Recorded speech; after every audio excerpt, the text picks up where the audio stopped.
Thank you for attending this morning. My name is Patrice Weaver, and I am the Director of Education Services at the Georgia Commission on the Holocaust.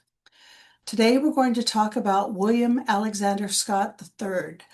Now, William Alexander Scott was a prominent Atlantan. He was a newspaperman, a photojournalist, a civil rights activist. He was also a concentration camp liberator as a member of the U.S. Army during World War II. Now, let me start with giving you a little background about his family. Here's a photo of his father and grandparents. This is William Scott Sr. and his wife, Emmeline Southall Scott, with 7 of their 9 children. Right in this photo, they're marking the graduation of their son, Aurelius Scott, from Morehouse College in the mid-1920s. The family valued hard work, education, and a strong entrepreneurial spirit. Now, William Alexander Scott died in 1928. His wife, Emmeline, took over the family businesses. She made sure all of her children got higher education. She made it possible for them to all go to college if they chose to. So here's another photo of Emmeline Southall Scott surrounded by her sons. Now, behind her right shoulder in the circle, that's William Alexander Scott II, and he was the founder of the Atlanta Daily World. He was W.A.'s father. Emmeline remained involved in the businesses her sons established and served as an advisor and consultant throughout her life. Now, the Scotts lived under the Jim Crow laws that legalized discrimination. Jim Crow laws were state and local segregation statutes enforcing racial separation in the American South and other states from the late 19th century to the mid-1960s. It mandated unequal treatment of African Americans in public facilities, education, housing, and transportation. These laws were legalized by the, quote, separate but equal ruling in Plessy versus Ferguson in 1896, but were eventually overturned by the Supreme Court in Brown versus the Board of Education in 1954, and then dismantled by the Civil Rights Act of 1964 and the Voting Rights Act of 1965. Now, what you're looking at in this slide is an old poster from a traveling minstrel show called the Jim Crow Jubilee that uses the caricature of a Black musician named Jim Crow. That's where the name comes from. Now, voting was also subject to efforts to prevent Black people from voting. People were required to pay a poll tax and pass an absurd literacy test before even being allowed to register. And you see a couple of examples of those. The poll tax receipt is the small one in this corner, and then the literacy test.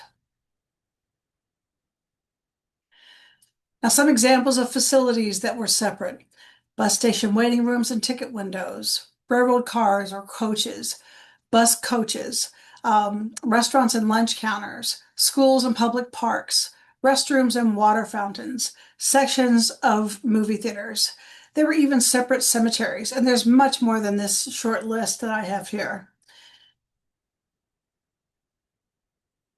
Now, just to keep things in perspective, Jim Crow laws weren't relegated to the South. All over the United States, minority groups were discriminated against. And here are some ads and some photos that I just put together so you can just get a scope of what I'm talking about here.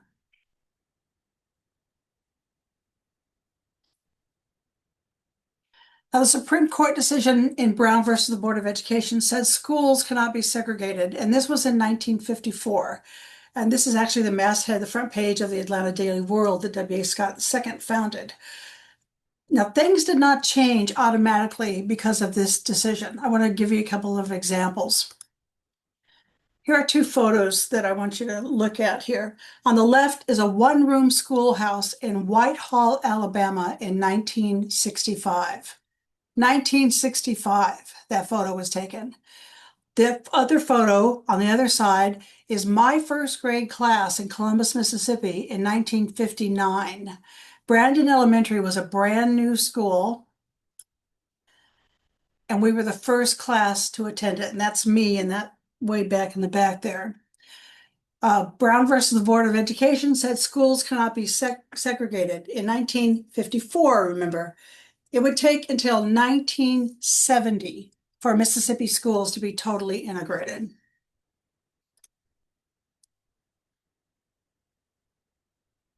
So getting back to W.A. Scott II, he began publishing his newspaper, the Atlanta Daily World, as a weekly for Black readers.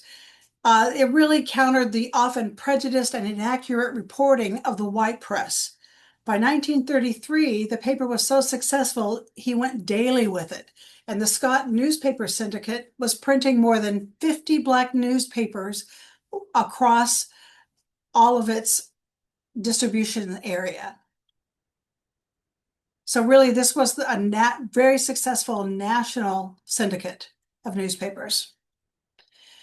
The Atlanta Daily World served as a vital voice for the African American community, covering civil rights, advocating for voting rights, and promoting Black achievement. Now, the brothers diversified into other business ventures, including commercial real estate, especially in the Auburn Avenue area of Atlanta.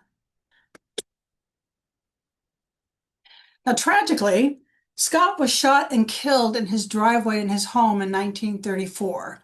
His murder was never solved. This is a copy of his official death certificate, and you can see I outlined in yellow, he actually died of peritonitis due to a gunshot wound in the abdomen. Now, had that happened today, would he have died? Who knows? You know, we have antibiotics now to control that, and we have advanced surgeries. But the most important thing to realize about this is this murder was never solved. And I wonder, and I couldn't find any records of any kind of research or any kind of investigation into this. So I'm wondering if maybe the white officers of the Atlanta Public or Atlanta Police Department just didn't get involved in it in the way they should. I don't know. But it's just interesting to me that he was not, this was never even really investigated. Now, his son, William Alexander Scott III, who at that time was just a teenager, was just a young boy, he continued to work part-time while he was in high school and then a college student, delivering the newspaper. He was a newsroom and press cleaner. He was a copy runner. He was a photographer. He worked the whole time he was in school, in both high school and college. In fact, it was while he was studying business administration and mathematics at Morehouse that he was drafted. Here's his copy of his draft card. So you remember we went to war in December of 1941 when the Japanese bombed Pearl Harbor. So the United States declared war, and then Germany declared war on the United States all at the same time. So they initiated this extensive draft call-up, and these young men all were required to register. And W.A. Scott III then was called to the draft. And notice, he was only 19 years old.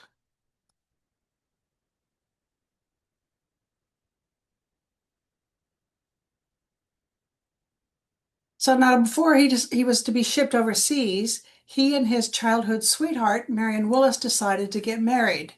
And I spent some time recently with their daughter, Alexis Scott, who told me that they had to travel to New York City to get married by a justice of the peace in Harlem because Marion was too light-skinned to be married to a Black man in the South. Another example of life in Jim Crow, Southern America. Now, during his time in the Army, there was another campaign being waged on the home front called the Double V Campaign. The inspiration for the campaign came from a letter to the editor in the Pittsburgh Courier in 1943, so this is 2 years into the war, from a 26-year-old James G. Thompson entitled, "Should I Sacrifice to Live Half American?" The letter highlighted the discrepancy between Black American soldiers fighting for democracy abroad while being denied equality at home in the United States. The Double V campaign called for victory over fascism in Europe and victory over racism at home. Now, WA was one of a million of African American men and women serving in the 100% segregated U.S. Army. The armed forces weren't integrated until 1948, when then President Harry S. Truman signed an executive order directing the forces to desegregate. It wasn't until 1952 that all the branches of the military were integrated. So again, that time lag is just unbelievable to me. This photo we're looking at, and remember, W.A. had worked part-time all through college. He got really interested in photojournalism, and before he was shipped out, he bought a small little handheld camera to take with him. And this is the Speed Graphic is the name of the camera. This is a selfie that he took of himself and his friend Leon Bass during basic training at Camp McCain, which is in Grenada, Mississippi, spring of 1943. He was with the 183rd Engineer Combat Battalion of the 8th Corps of General George S. Patton's Third Army. And Alexis, his daughter, said, yeah, he was way ahead of his time. This is a selfie. So these are some of the photos that WA took of their training and then their eventual deployment. You can see if you look in the lower left, that's looks like London where they are here. And then they're in their classrooms learning, and they were an engineering brigade, so they were really hands-on in rebuilding bridges and roads. These are more of WA's personal photos. Now again, segregated army, which meant that even during socializing, they were segregated. Here they are socializing with members of the 6888 Black Female Battalion in France. And if you're familiar with this movie, the 6888, it came out in 1924. It was an American war drama written and directed by Tyler Perry. And it's all about these women that joined the service. They wanted to help with the war effort. And it starred Kerry Washington. It was on Netflix. I'm not sure if it still is, but that's where I saw it. It was on Netflix. 855 African American women joined the war effort in this way, joining the Women's Army Corps. They were assigned to address a 3-year male backlog. And despite discrimination and the conditions in France, they sorted over 17 million pieces of mail ahead of schedule. So incredibly efficient group of women. So these are more photos from WA's personal collection showing some of the bridges his unit repaired on their way into Germany. So here is a photo of him. Again, another selfie. This is when he was in Belgium. And he says in his memoirs, when one explores the halls of memory, some moments cannot be forgotten or dimmed by the passage of time. And about this time is when his unit first was on the outskirts of Germany, and they had been told about concentration camps, but they really didn't know what to expect. They didn't know what to believe. This is what he wrote, his recollection going into Buchenwald. There is no place as horrible as we have been told. And he says, as we rode into Buchenwald, I can remember thinking, there's no place as horrible as we have been told. No atrocities. We should turn around. We should just turn around. Stop wasting time. Go back to Eisenach and establish our battalion headquarters. But we continued and finally arrived at a place that did not look so bad as we had passed the main building entrance. But as we rolled around the front building, we saw the feeble mass of survivors milling around. And WA had his camera with him, of course, and he started taking pictures. So these are his personal photos that his daughter Alexis allowed us to use in this. Here we see the distant view of the barracks and some of the inmates that were there, the prisoners, in April of 1945. Here are some of the prisoners getting some food, and they're trying to process them to allow them to leave Buchenwald to try to make their way home or just to get out of there. And this is an interior shot of one of the barracks, and you can really see, if you can look into this up here, you can see the way the bunks are made. They're just wooden slats, and men were sleeping all tiered up like that together. No bedding, no blankets, nothing. And you know how cold it has been here the last week? Well, this was at the end of winter, so they had survived that winter in Northern Europe worse conditions than what we were living through in the last week with no, you can see the inadequate clothing they were wearing. He said they were walking skeletons. And you can go ahead and read what he says here. And again, this is one of his pictures. The Army had tried to give them an advanced idea of what they were faced with. They had this orientation, but because they really didn't know specifics about what they would find when they went into these camps, they really didn't prepare the men that well for what they were about to discover and what they were about to see. And he says at the last, I had thought no place could be this bad. Now here we have, this is outside of one of the crematoria, one of the incinerator buildings.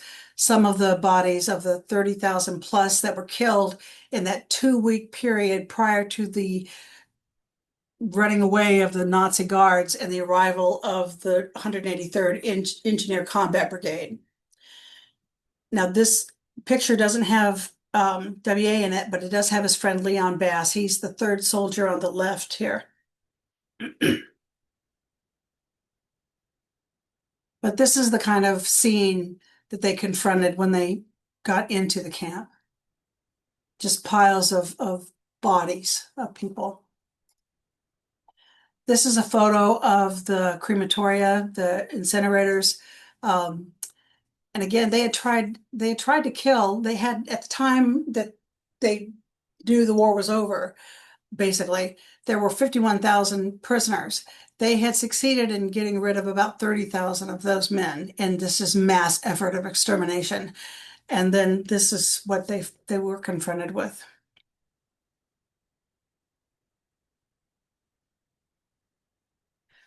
So he said, I put my camera away. He just couldn't face anymore.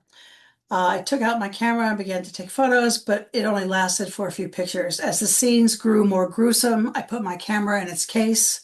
I walked in a daze with the survivors as we viewed all forms of dismemberment of the human body.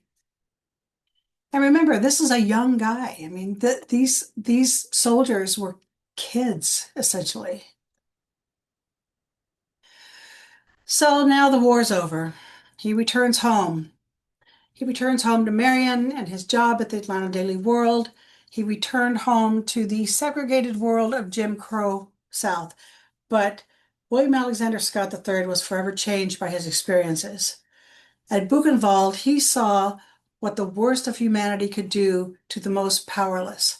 And for the rest of his life, he was dedicated to civil rights. So he finished college. He went back to work for the Atlanta Daily World. He reported on the news of the day, focusing on news, again, relevant to Black Americans. These stories were either ignored by the white press or often just buried on some back pages.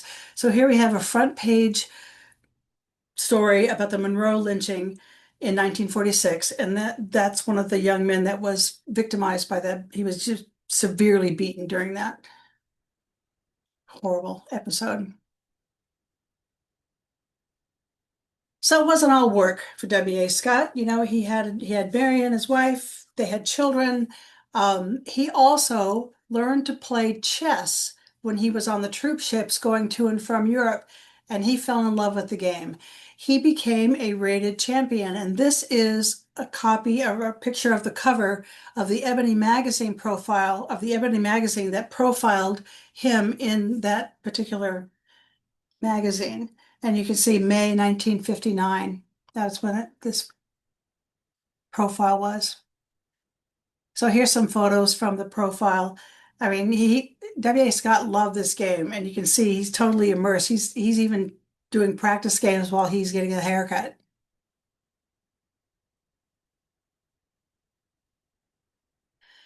Now, he was rated an expert, and in 1963, he won the state championship.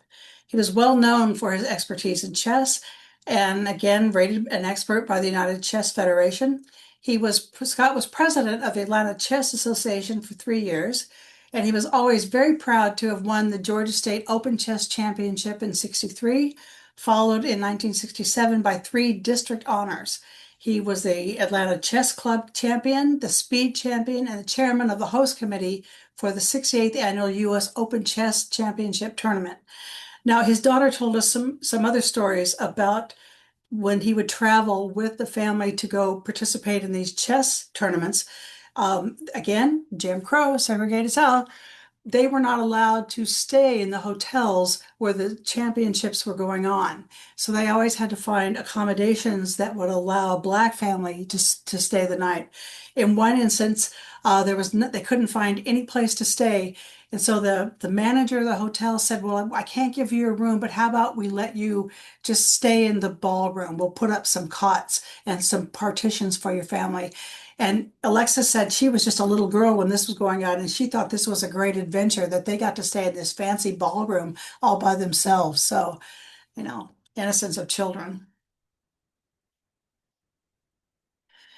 So here's a photo of W.A. Scott in 1981. He's holding a certificate that was awarded by the United States Memorial Council. And that turned into that was really the nucleus for the United States Holocaust Memorial Museum. And W.A. Scott was on the first board of that. That was started really with President George Hubert Walker Bush in 89, or I'm sorry, in 91. Now, W.A. died in 92, but he left a legacy of standing up for what is right, protecting those who needed protecting, and recognizing the humanity in all people. Amazing, amazing man. And we're very grateful that his daughter Alexis has been so free with allowing us to use the photographs, the family photographs like she has. And you may know the name Alexis Scott. She was a journalist with the AJC, Atlanta Journal-Constitution, for many years. And she was also a regular on a TV show, news show called Georgia Gang.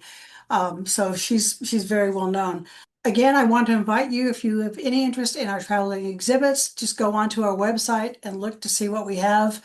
We have a speakers program. We will come and give lectures and talks and trainings to groups of teachers or any kind of civic group. I talk to people all over the state. I talk to church groups. I talk to libraries. I talk to civic groups. Basically, if you want us to come, we will come. So that's our website. And again, there's no cost to you for any of our programs. We work for you. I am paid by the state. Here is a QR code that you can scan if you want to look specifically about the W.A. Scott, the third traveling exhibit.